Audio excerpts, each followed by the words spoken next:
ஓம். திருச்சிற்றம்பலம். தினம் ஒரு மந்திரம். திருமூலர் திருமந்திரம். 3ஆம் தந்திரம். வீராகமம். மந்திரம் 51. தொகுதி 10. அட்டாந்த யோக பேரு. 8 வகை யோகம் செய்வதனால் கிடைக்கப் பெறும் பிரதிபலங்கள். பகுதி 6. தாரணை, மனதை ஒருநிலைப்படுத்த கிடைக்கும் பலன். பாடல் 617. நல்வழி நாடி நமன் வழி மாற்றிடும் சொல்வழியாளர். சுருங்கா பெருங்கொடை இல்வழியாளர். இமையவர் இண்டிசை பல்வழி ஏதினம் பார்வழியாமே. விளக்கம். நல்ல வழியை தேடி யமன் வரும் வழியை மாற்றக்கூடிய வல்லமை படைத்தவர்கள் அறிவுடைய பெரியோர்கள். அவர்கள் காட்டிய சொல்வழியில் நடப்பவர்கள் நல்லோர்கள். குறையாத பெரும் கொடையே தன்னிடம் இல்லை என்று சொல்லாமல் பிறருக்கு வழங்கும் இல்லறத்தார்கள்.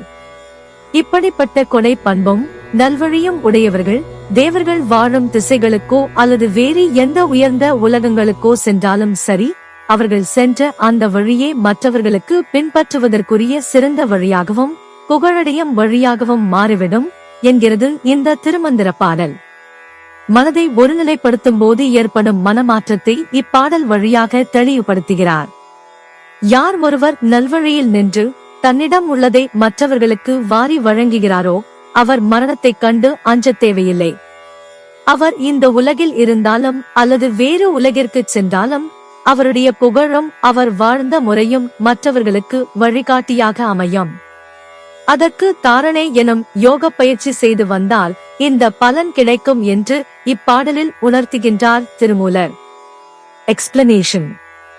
This verse from the Thirumandiram explains that wise elders are those who seek the righteous path and possess the power to alter the path of Yam, the god of death.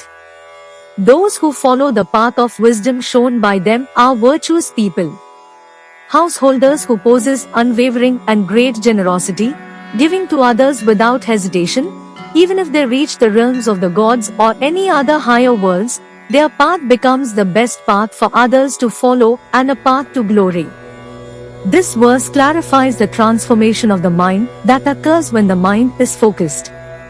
Whoever stands on the righteous path and generously gives what they have to others need not fear death.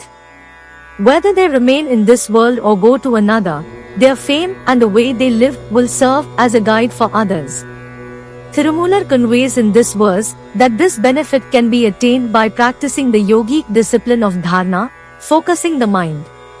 யாம் பெற்ற இன்பம் பெருக இவ்வையகம். இணைந்திருங்கள், அனைவருக்கும் பகிர்ந்திருங்கள். Presented by Subha Srinivasan. Tamil இலக்கிய பாசறை, கோயம்புத்தூர். நன்றி, வணக்கம்.